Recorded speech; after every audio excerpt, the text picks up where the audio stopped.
alternative to smoking cigarettes. Imagine this alternative could help millions of people quit smoking and came with only a fraction of the harmful chemicals that cigarettes do. Well, you don't have to imagine it. It exists. E-cigarettes are the most innovative and promising smoking cessation product yet invented. So public health officials and anti-tobacco activists are all in favor of this life-saving innovation, right? Actually, they're almost all totally against it. Why? Because incredibly, they make no substantial distinction between e-cigarettes and real cigarettes, even though they are completely different products. To begin with, e-cigarettes aren't cigarettes. They contain no tobacco.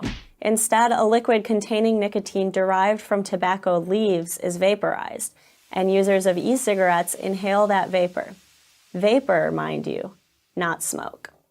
This is significant because the real harm from tobacco comes from the combustion process, which releases hundreds of toxic compounds known as tar.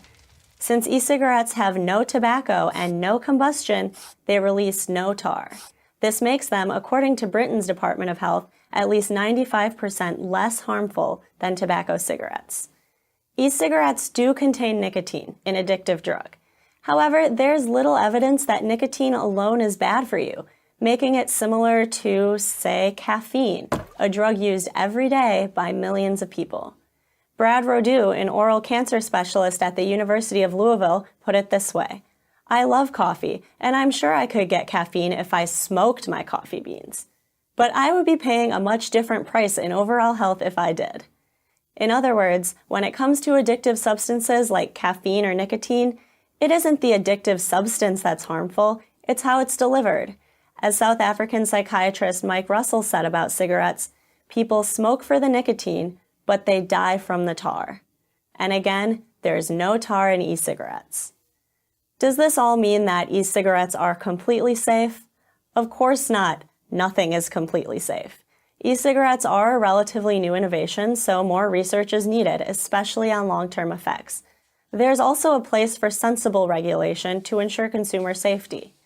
But unlike normal, everyday products, any potential risk posed by e-cigarettes is far outweighed by a real, not potential, good: saving lives by providing the nicotine that smokers enjoy without delivering the deadly toxins that can kill them.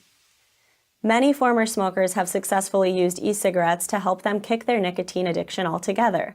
A recent study in an Oxford Journal peer-reviewed publication, Nicotine and Tobacco Research, said that e-cigarettes could reduce smoking-related deaths by 21%.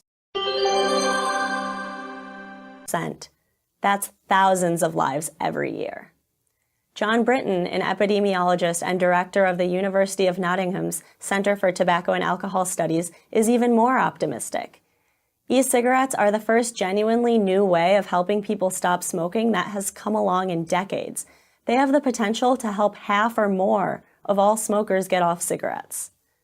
So again, you'd think public health officials and anti-tobacco groups would be doing everything they could to encourage smokers to switch to e-cigarettes. Instead, they push for laws and rules that equate the two products. Cigarettes are bad, so e-cigarettes must also be bad. As of August 2016, the U.S. Food and Drug Administration has ruled that all e-cigarettes must go through a long and expensive application process. This process could end up costing as much as $1 million per new product.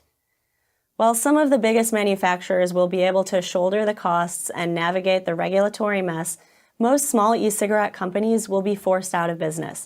With less competition, e-cigarettes will become more expensive, and many people will go right back to smoking.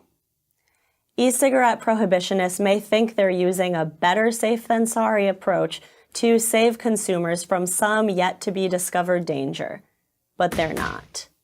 They're actually endangering millions of smokers who would make the switch if the e-cigarette market were allowed to flourish.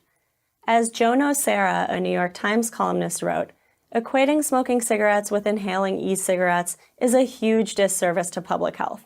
On the scale of potential harms, e-cigarettes aren't even in the same ballpark as combustible cigarettes.